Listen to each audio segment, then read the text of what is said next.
sharing screen. Can you hear anything in the background?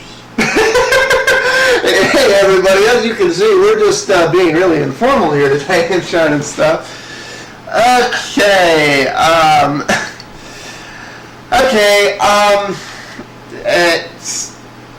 Okay, before we go into this, we're basically cramming two shows together here, and for those of you who are wondering why the number system has jumped a number, it's because last week everything went wrong. Our show got screwed up. I screwed up iWorld by not recording the sound. But we're not going to pretend that didn't happen. So we're going to rehash something that was important, which was James did a pretty thorough browser thing. We're just going to go through the basics of it because it's a fairly Linux-centric point of view. We're going to cover it in more detail when we do a Linux show later this week. But anyways, go ahead, James. All right.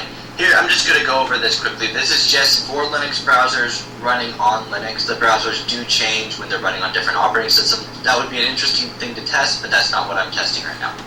Here we have Google's V8 JavaScript test. On here, larger is better. Things to note, Chrome is doing the best. Firefox by far is the worst. And Firefox 4, even though it's much faster than Firefox, really isn't up to the pace. But this is beta 1. It will get better, hopefully.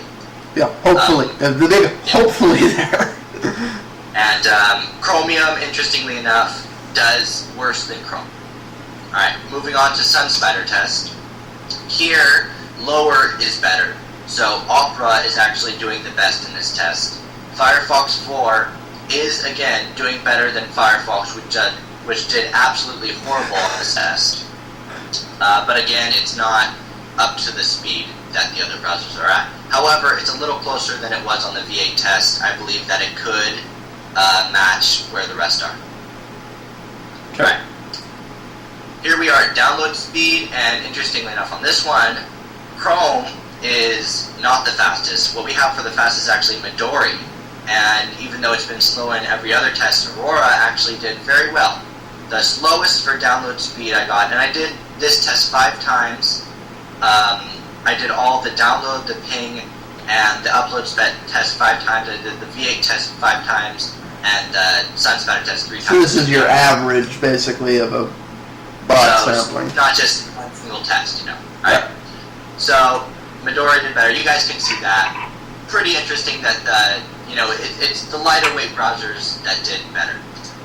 Right, here we have upload speed. Well, one question about because like you're saying, it's the lighter weight browsers that are doing better. Is the Firefox you're testing one you're using? Well, wait, the Firefox 4 obviously was just a virgin install, but on the others, was it one that was bogged down with a lot of plugins and other stuff? It's virgin. Okay. All right.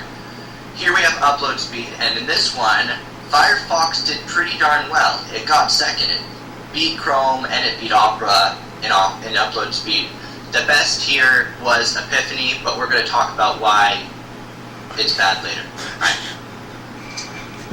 Here we have Ping, and this one, Aurora does bad, Medora and Epiphany do the best.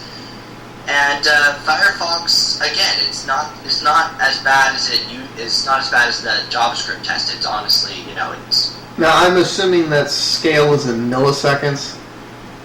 Yeah, it is. Okay. So yeah, even though there is a noticeable difference, we should note that for the average end user, this is less difference than the blink of an eye. But I mean, this is basically if you're going to be playing games in the browser. Well, no, and actually that is something at some point in the next few weeks I actually want to cover things like. On live and other stuff. It's like, you got some things to say about that. But that's not this week. We had too full this week. Anyways, moving on. So, he's right. Ping is very quick. So, it really matters if you're doing games, if you need to connect to a server really quickly enough and refresh it. Alright. So, some things to know. I also did other tests with the browsers. I'm not going to go into them fully. I'm just going to go into a significant thing that I saw, which was that I did a crash test, and what it tests is it tries to crash your browser. All the browsers. Do you have a graph for that, or are you just? Are you done with the graphs, or? How am I supposed to, quantify crashing? Well, no, that's what I'm going to say. If you're done with the graphs, can we have you back? Oh, sure. Alright, let me bring me.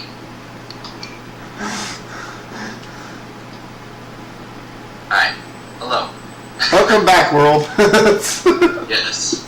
Alright, so, interesting thing to note is when, even though none of them crashes, Epiphany did let a site open an external program, which was a script. Now, for my default program for opening scripts is actually my program editor, which is Genie.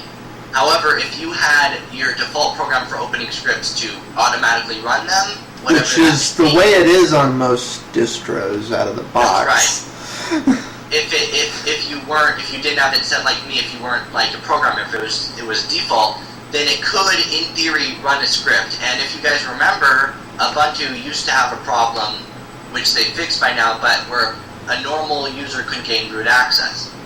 In theory, this exploit in Epiphany could be used to do whatever they want on your system with root access if you don't have an updated Ubuntu-based distribution. Yeah, this is one of the reasons When James said that, I uninstalled that thing right away. Yeah, and this is one of the reasons I don't like the Ubuntu philosophy when it comes to root and things like that. There are some things about Ubuntu, I agree, they got it right, but that's one of those things, because most distros, even if they have a flaw like this in something they have, you don't inherently have root access or the ability to gain it, which means you're very limited in how screwed up you can make the system.